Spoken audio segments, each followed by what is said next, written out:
सृष्टि हैरान सी खड़ी रह गई। उसके पति ने उसके मुंह पर तलाक के पेपर मारते हुए कहा, तुम चुपचाप साइन करो और निकल जाओ हमारी जिंदगी से। ना तो मेरी माँ को तुम्हारे जैसी बाझ बहू चाहिए और ना मुझे तुम्हारे जैसी पत्नी चाहिए। मुझे तो मेरा वंश बढ़ाने वाली पत्नी चाहिए। मैं दूसरी शादी करने वाला हूँ। अरे, हम तो अपने आंगन में सूखे पेड़ तक नहीं रखते, तो तुम जैसी बांझ बहू को हमारे घर में दाना पानी क्यों ही नसीब होगा। सृष्टि सन्न रह गई। वो कहने लगी, लेकिन चेतन, तुमने तो कहा था कि मुझ में कोई कमी होगी तो भी तुम मेरा साथ कभी नहीं छोड़ोगे। चेतन ने मुंह फेरते हुए कहा, कहने और करने में अंतर होता है, और वैसे भी इतने महीनों से मैं गहरे तनाव में था। उस दिन डॉक्टर की गलत रिपोर्ट के कारण मैं इतने दिनों से तनाव में था कि मैं कभी बाप नहीं बन सकता। इसलिए मैंने तुमसे ऐसे ही कह दिया था कि अगर मेरी जगह तुम में कमी होती तो मैं तुम्हारा साथ देता।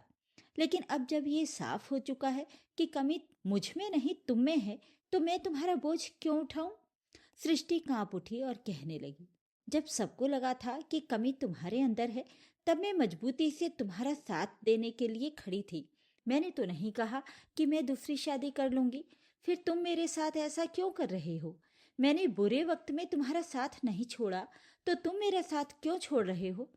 सृष्टि की आंखों से झरझर आंसू बहने लगे। चेतन उसका हाथ पकड़कर खींचते हुए उसे कमरे से बाहर निकालते हुए बोला, तुम मेरा साथ देने को तैयार हो गई थी क्योंकि तुम मुझ पर निर्भर हो, लेकिन मैं तुम पर निर्भर नहीं हूँ। तुम यदि मेरे जीवन में ना रहती तो मुझे कोई फर्क नहीं पड़ता, और अगर तुम मेरा साथ नहीं देती तो तुम्हें अपना इंतजाम खुद कर देखना पड़ता। इसलिए मजबूरी में मेरा साथ दे रही थी। अब चाहे तुम्हारी मजबूरी हो या तुम्हारा स्वार्थ, लेकिन मैं ना तो मजबूर हूँ और ना ही मुझे तुम्हारी जरूरत है। इसलिए तुम मेरा घर छोड़कर चली जाओ। अब सृष्टि से अपने आत्मसम्मान पर और प्रहार सहन नहीं हुआ। वो भरे गले से बोली, ठीक है चेतन, मैं चली जाती हूँ, लेकिन जब तुम दूसरी शादी कर लो और तुम्हारी पत्नी प्रेग्नेंट हो तो खुशखबरी सबसे पहले मुझे सुनाना। मैं भी देखती हूँ कि तुम्हें पिता बनने का सुख कैसे मिलता है। इतना कहकर वो जलती हुई नजरों से उसे घूरते हुए कमरे में गई और रोते हुए अपना सामान पैक करने लगी। चेतन दरवाजा पटकते हुए वहां से चला गया। सृष्टि ने जल्दी ही उसे तलाक दे दिया। इधर चेतन ने दूसरी शादी कर ली। शादी के बाद वो बहुत खुश था और उसे लग रहा था कि जल्दी ही उसकी पत्नी खुशखबरी सुना देगी। धीरे धीरे समय बीतता गया। 2 साल बीत जाने के बाद भी चेतन की दूसरी पत्नी महिमा ने खुशखबरी नहीं सुनाई। तब वो बार बार जिद करने लगी, डॉक्टर के पास चलो, हम जांच करवाते हैं। चेतन कहने लगा, मैं तो जांच करवा चुका हूँ, कमी मुझ में नहीं है। लगता है इस बार भी मेरी किस्मत खराब है जो फिर से ऐसी पत्नी मिल गई जो माँ नहीं बन सकती। वो काफी झुंझलाया हुआ था। तब महिमा गुस्से में बोली, मैं अपना चेकअप करवा चुकी हूँ और मुझ में कोई कमी नहीं है। इसलिए कह रही हूँ कि तुम भी एक बार टेस्ट करवा लो। डॉक्टर ने तुम्हें भी बुलाया है। अब चेतन जिद पर उतर आया और बोला, तो ठीक है, अगर कमी मुझ में भी नहीं है तो मुझे टेस्ट करवाने में कोई प्रॉब्लम नहीं है। लेकिन चेतन ने टेस्ट करवाया तो उसके होश उड़ गए, क्योंकि रिपोर्ट में यही आया था कि कमी उसी में है। उसका सिर चक्कर खाने लगा और वो गहरे डिप्रेशन में चला गया। इससे पहले भी जब वो सृष्टि के साथ पहली बार चेकअप करवाने के लिए गया था, तब भी कमी उसी की रिपोर्ट में आई थी और तब वो गहरे डिप्रेशन में चला गया था। सृष्टि ने उसका पूरा साथ दिया था, लेकिन फिर भी वो डिप्रेशन से बाहर नहीं आ पाया था। सृष्टि ने कितनी बार कहा था कि हम बच्चा गोद ले लेंगे, तुम चिंता मत करो, लेकिन वो कहता था कि लोग समझेंगे कि कमी मुझ में है, मैं किसी से नजर नहीं मिला पाऊंगा। तब 6 महीने के बाद सृष्टि के ही कहने पर वो दूसरे डॉक्टर के यहाँ चेकअप करवाने के लिए पहुंचा था और वहां टेस्ट में पता चला था कि उसमें कमी नहीं है। तब वो अकड़ में आ गया था और उसने सृष्टि को तलाक दे दिया था, और आज फिर से रिपोर्ट उसके सामने थी कि कमी उसमें ही है। उसे कुछ भी समझ में नहीं आ रहा था। अब उससे रहा नहीं गया तो वो सृष्टि से मिलने के लिए उसके मायके पहुंचा।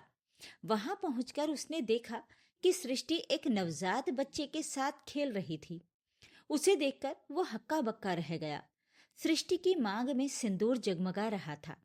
पास में ही उसका पति बैठा हुआ था। सृष्टि ने उसकी ओर कातर नेत्रों से देखा और कहा, आ गए चेतन, क्या कोई खुशखबरी सुनाने आए हो? इससे मिलो, यह है मेरा बेटा आयुष और ये मेरे पति ऋषभ। ये सब देखकर चेतन का दिमाग ही घूमने लगा।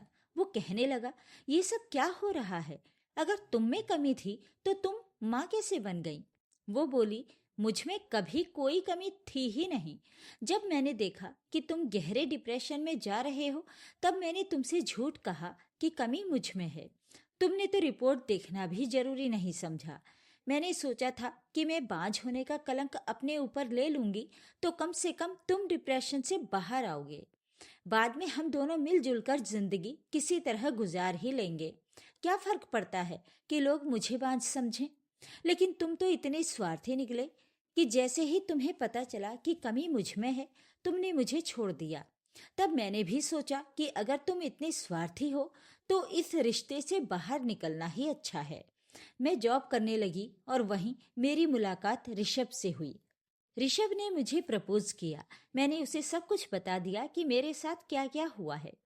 फिर भी ऋषभ ने मेरा हाथ नहीं छोड़ा और देखो, आज हम एक खुशहाल परिवार बन चुके हैं। चेतन अपना सिर पीटते हुए वहां से वापस आ गया। उसे बहुत बड़ा झटका लगा था। एक तो उसे ये सहन नहीं हो पा रहा था कि कमी उसी में है, और दूसरा, उसकी दूसरी पत्नी महिमा ने घर पर सामान पैक कर रखा था। जब चेतन घर पहुंचा तो महिमा बोली, मैं ऐसे इंसान के साथ नहीं रह सकती जो कभी पिता नहीं बन सकता। अब मुझे तुमसे तलाक चाहिए। ये सुनकर चेतन को ऐसा लगा मानो किसी ने उसके मुंह पर जोर का तमाचा मार दिया हो। जो दुख उसने सृष्टि को दिया था, आज वही दुख वो खुद महसूस कर रहा था। वो बैठा सोचता ही रह गया और महिमा अपना सूटकेस लेकर वहां से निकल गई। उसकी जिंदगी एक तमाशा बन चुकी थी और हर जगह उसकी जगहंसाई हो चुकी थी। इसलिए अब वो और भी ज्यादा डिप्रेशन में चला गया और जिस चीज से वो हमेशा बचना चाहता था, आज उसी परिस्थिति में फंस चुका था। उधर सृष्टि के साथ पहले ही शुरुआत में गलत हुआ था, लेकिन उसने किसी का बुरा नहीं किया था। इसलिए उसे एक प्यारा पति मिला था और एक बच्चे के आ जाने के बाद तो उसके जीवन में खुशियां ही खुशियां थीं। इधर चेतन अब अपने अकेलेपन और डिप्रेशन से अकेले ही लगातार जूझ रहा था और इन सब से बाहर निकलने का उसके पास अब कोई उपाय नहीं बचा था, क्योंकि अब उसमें दोबारा जीवन को एक और मौका देने की हिम्मत ही नहीं बची थी। रिश्तों में दोष ढूंढने से पहले सच्चाई, धैर्य और इंसानियत को समझना बहुत जरूरी है। जो लोग अपने स्वार्थ, अहंकार और समाज के डर में अपने को ठुकरा देते हैं, वही आगे चलकर सबसे ज्यादा अकेले रह जाते हैं। जबकि जो व्यक्ति कठिन समय में भी किसी का बुरा नहीं करता और सच के साथ खड़ा रहता है, जीवन अंततः उसी को सम्मान, प्रेम और खुशियां देता है।